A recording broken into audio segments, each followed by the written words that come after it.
Hello good morning students, I am Yogesh sir. Science के अंदर आज हम वर्कबुक में हमारा चैप्टर नंबर 1 स्टार्ट करेंगे। हमने चैप्टर 1 और 2 दोनों टेक्स्ट बुक के अंदर कंप्लीट कर लिया है, दोनों चैप्टर्स हमने समझ लिए हैं। अभी हम स्टार्ट करेंगे उन्हें वर्कबुक में। तो मैं आपको इधर वर्कबुक में से आपको क्वेश्चन और आंसर दोनों चीज़ें बताते जाऊँगा, वो आपको अपनी बुक के अंदर मेरे साथ साथ लिखते जाने हैं। साथ में आपको आंसर में लिखने में कोई प्रॉब्लम ना हो, इस वजह से जब ये मान लो ये MCQ है, टोटल 12 MCQ है इसके अंदर, तो जब ये MCQ खत्म होंगे तब मैं आपको इन सभी का आंसर एक साथ लिखे हुए दिखा दूंगा, ताकि अगर कोई आपको आंसर सुना ही नहीं दिया या फिर समझ नहीं आया तो आप उसे देख कर आराम से लिख सकते हो। राइट, तो चलिए स्टार्ट करते हैं। अब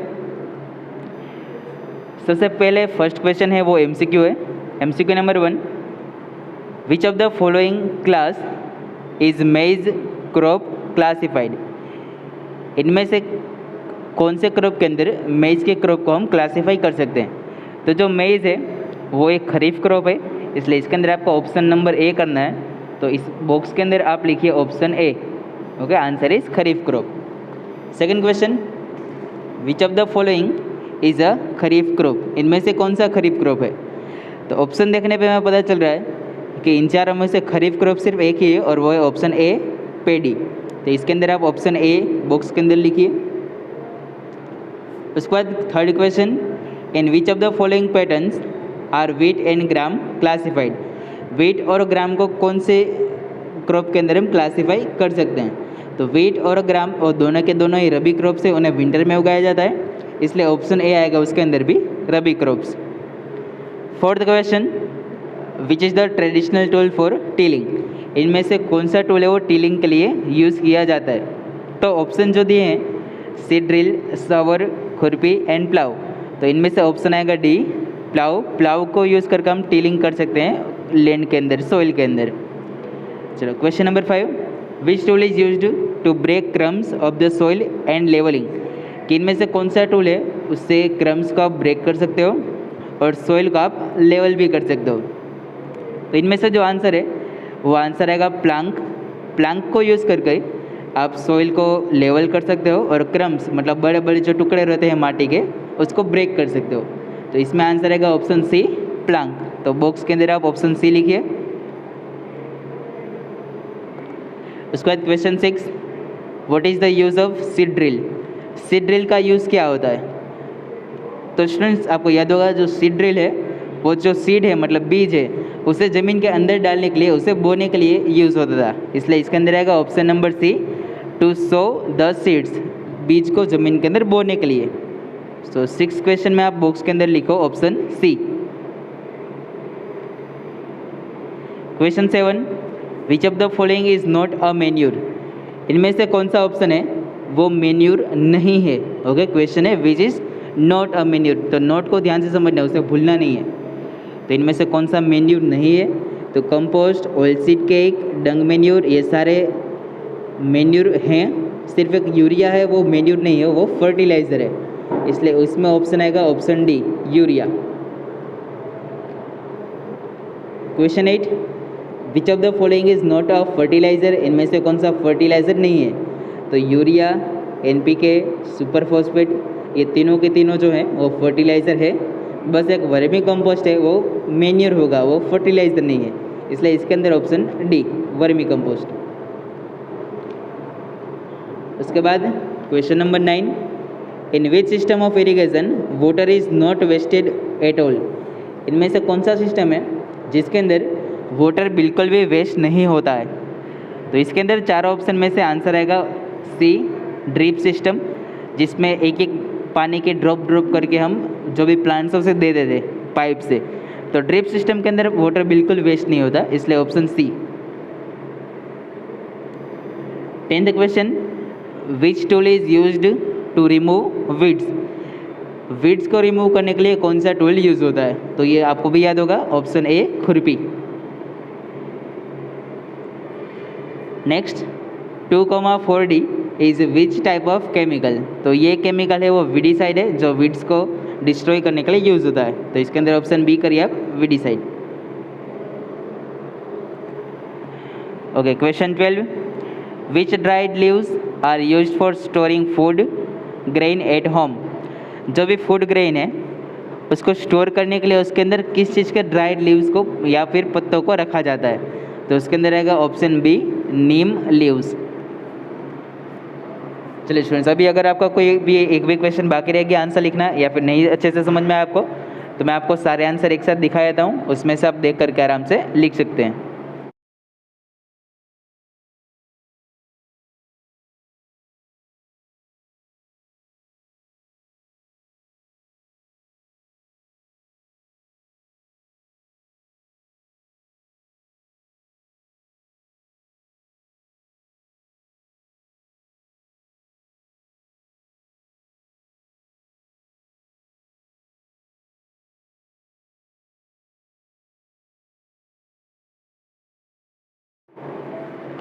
चलिए अभी नेक्स्ट क्वेश्चन, सेकंड क्वेश्चन है वो है फिल इन द ब्लैंक्स। इसके अंदर भी जब ये खत्म होंगे तभी मैं आपको आंसर दिखा दूंगा सभी क्वेश्चन के अंदर, तो आप चिंता नहीं करिएगा, अभी ध्यान से समझते जाइए और जो जो आपको समझ में आ रहा है वो आप आंसर लिखते जाइए। तो first question, the same kind of plants grown and cultivated on large scale at a place is called days. कोई ऐसा प्लांट जो बहुत सारे आपने उगाए हैं एक ही जगह पर, उसे क्या बोलते हैं? तो उन्हें बोला जाता है क्रॉप, CROP, राइट, जो हमारे चैप्टर का भी नाम है क्रॉप प्रोडक्शन। तो फर्स्ट फिल द ब्लैंक्स में answer is crop. Second, the damage seeds would dash on top of water. जो सीड डैमेज हो चुके थे वो वाटर में कहाँ रहेंगे? तो याद है जो डैमेज हो चुके थे उसमें पानी भर जाता था, फिर वो फूल करके ऊपर आ जाते थे, तो इसमें आंसर हमें लिखना है float. The damage seeds would float on the water. Third question, for growing a crop sufficient sunlight and days as well as days from the soil are essential. तो किसी भी क्रॉप को ग्रो करने के लिए एक तो सफिशिएंट सनलाइट चाहिए, दूसरा अभी बाकी सोइल में से उसे ब्लैंक और ब्लैंक क्या क्या चाहिए? तो एक तो उसे चाहिए होता है वाटर, तो इसके अंदर आप लिखो वाटर, और दूसरा उसे चाहिए होता है न्यूट्रिएंट्स, तो दूसरी ब्लैंक्स में आप लिखो न्यूट्रिएंट्स। किसी भी एक ब्लैंक में आपको वाटर और किसी भी एक में न्यूट्रिएंट लिखना है, आगे पीछे हो तो भी कोई प्रॉब्लम नहीं है। चलिए अभी question number 4, the time duration for rabi crop is generally from dash. Rabi crop के लिए जो टाइम ड्यूरेशन है हमारे इंडिया के लिए वो क्या है?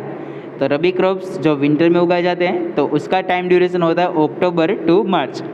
तो फोर्थ में आपको लिखना है अक्टूबर to March.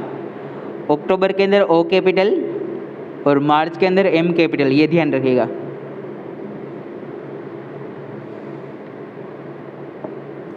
Question 5, the crop which is sown in rainy season is called dash. जो रेनी सीजन में उगाए जाते हैं उन क्रॉप्स हम बोलते हैं खरीफ क्रॉप्स। तो इसमें आंसर लिखिए आप kharif crop. Question 6, dash crop requires more amount of water so it can be cultivated in monsoon. कौन सा क्रॉप है जिसे बहुत पानी चाहिए इसलिए उसे मॉनसून में उगाया जाता है? तो answer is pedi. 7, the process of loosening and turning of soil is called dash. Soil को लूज करना, उसे टर्न करना, उस प्रोसेस को क्या बोलते हैं? तो उसे बोलते हैं टिलिंग। तो आंसर में लिखिए आप tilling. 8, nowadays ploughing is done by tractor driven dash. अब जो प्लाविंग है वो ट्रैक्टर के साथ जुड़े हुए किस चीज़ से किया जाता है? तो 8 के अंदर आप आंसर लिखिए cultivator.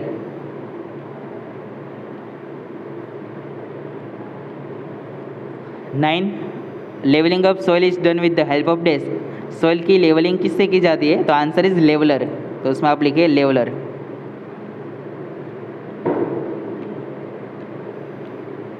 Question 10, wooden plough contains a strong triangular strip called dash. जब प्लाव के ऊपर ट्राइंगल आयरन की स्ट्रिप होती है उसे क्या बोलते हैं? तो उसके अंदर आंसर रहेगा प्लाउसेर।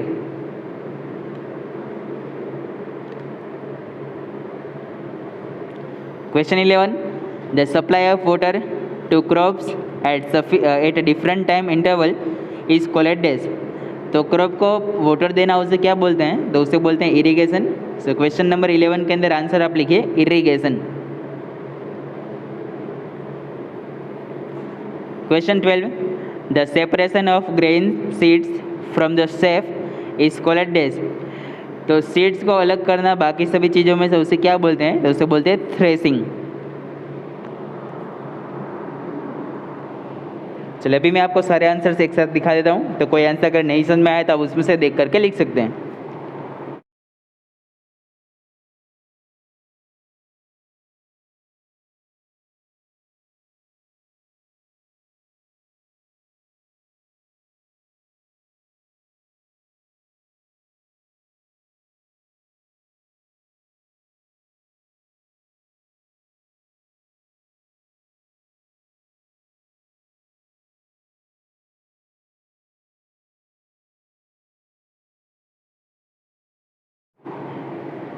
चलिए अभी आगे बढ़ते हैं। Third question is one word answer वाले क्वेश्चन, इस सभी के अंदर वन वर्ड वाले आंसर होंगे। तो चलिए एक के बाद एक देखते जाते हैं हम। First question is what is the crop grown in the winter season cold. जो ऐसे क्रॉप है जो विंटर सीजन में उगाए जाते हैं, विंटर सीजन में ग्रो होते हैं, उन्हें क्या बोलते हैं? तो answer is rabi crops.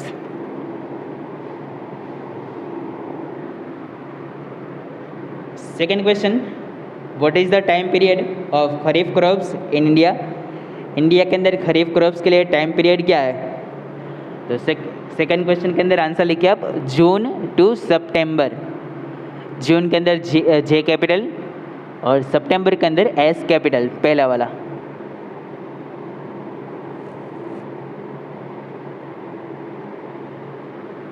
Third question, which traditional tool is use to break crumbs. Crumbs को ब्रेक करने के लिए कौन सा टूल यूज होता है? तो वो अभी हमने देखा था, उसके अंदर आंसर रहेगा प्लांक।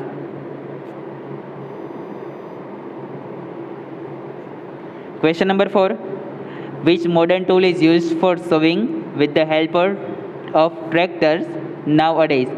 ट्रैक्टर्स के साथ क्या जोड़कर हम बीज है उसे जमीन के अंदर डाल सकते हैं, उसे सो कर सकते हैं? तो उसके अंदर आंसर आएगा seed drill.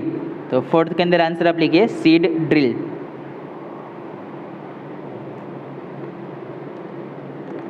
Then question number 5, which bacteria are present in the root nodules of leguminous plants। तो ऐसे कौन से बैक्टीरिया है जो लेग्यूमिनस प्लांट्स के अंदर होते हैं और आपको याद हो तो नाइट्रोजन को स्टोर भी करते हैं ज़मीन के अंदर? तो इसके अंदर आंसर आएगा राइजोबियम। स्पेलिंग नहीं पता तो लास्ट में मैं दिखाता हूँ, आप उसमें से देख के लिख सकते हैं।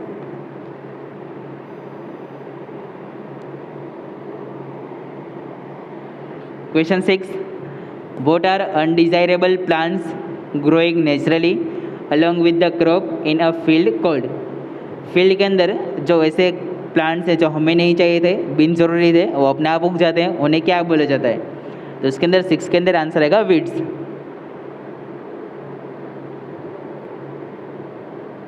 Question 7, which implement is used for manual harvesting in India.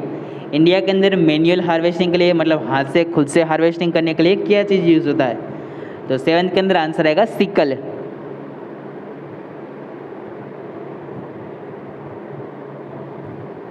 Question 8, which mechanical implement is used for harvesting.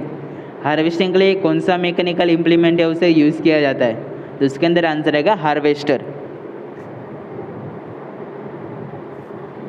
चलिए इसके भी आंसर मैं आपको सारे दिखा देता हूँ एक साथ, तो अगर कोई आंसर बाकी रह गया हो तो आप उसमें से देख करके लिख सकते हैं।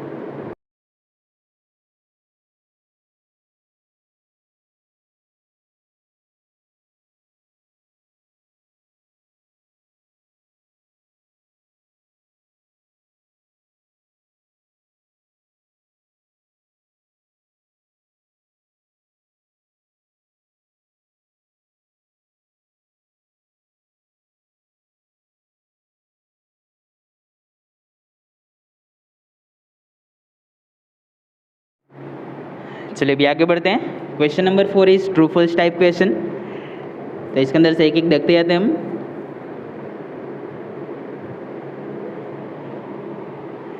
इन सभी क्वेश्चन के अंदर ट्रू या फॉल्स बस इतना ही करना है हमें, पर अगर कोई फॉल्स है तो फॉल्स क्यों, उसका रीज़न भी मैं आपको बताते जाऊंगा, तो वो भी आपको साथ में समझते जाना है। चलिए first, pedi is a kharif crop. तो बिल्कुल सही है, पैडी है वो खरीफ क्रॉप ही है, इसलिए उसके सामने का जो बॉक्स है उसके अंदर ट्रू या फिर राइट वाली साइन आप कर दीजिए। The first is true. Second question, gram is a rabi crop, तो वो भी राइट है, उसके अंदर भी सामने ट्रू कर दीजिए, yes gram is a rabi crop. Third question, the field is levelled for sowing as well as irrigation purposes. तो फील्ड है उसे सोइंग के लिए मतलब बीज बोने के लिए और इरिगेशन के लिए उसे लेवल किया जाता है, तो वो भी एकदम राइट है, तो उसके सामने भी आप ट्रू कर दो। Question number 4, a seed drill is used for removing weeds and for loosening the soil. Seed drill है उसका यूज़ हम करते हैं वीड्स को रिमूव करने के लिए और सॉइल को लूज करने के लिए, तो आंसर गलत है फोर्थ वाला, वो काम हम करते हैं हो की मदद से, सीड ड्रिल से नहीं, इसलिए उसके अंदर फॉल्स आएगा, wrong. Fifth, farmer select good quality of seeds for sowing. जो फार्मर है वो बीज बोने के लिए अच्छी क्वालिटी के बीज यूज़ करते हैं, अच्छी क्वालिटी के बीज सिलेक्ट करते हैं, तो बिल्कुल ऑब्वियसली वो सही है, तो फिफ्थ के अंदर आप करिए true. Sixth, use of fertilizers improves the texture of the soil as well as enhance the water holding capacity of the soil। तो ये ऐसा लिखा हुआ है कि फर्टिलाइज़र का यूज़ करने से जो सॉइल है वो अच्छा बनता है और उसकी वाटर होल्डिंग कैपेसिटी भी बढ़ जाती है, तो ये ट्रू होता अगर यहाँ पे फर्टिलाइज़र की जगह पे मेन्यूर लिखा रहता तो, बट फर्टिलाइज़र ऐसा नहीं करते हैं, इसलिए उसका आंसर आपका फॉल्स करना है, बॉक्स के अंदर रॉन्ग करो आप। अगर हाँ यहाँ पे मेन्यूर लिखा होता तो हम उसे ट्रू कर दें। चलिए स्टूडेंट्स, इसके भी मैं आंसर आपको दिखा देता हूँ।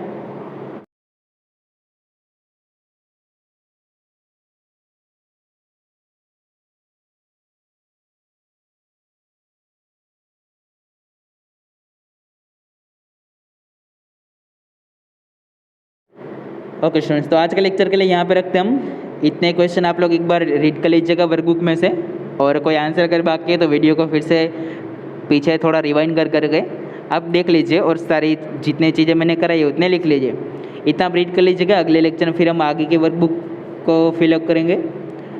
चलिए तब तक goodbye, take care and always keep learning.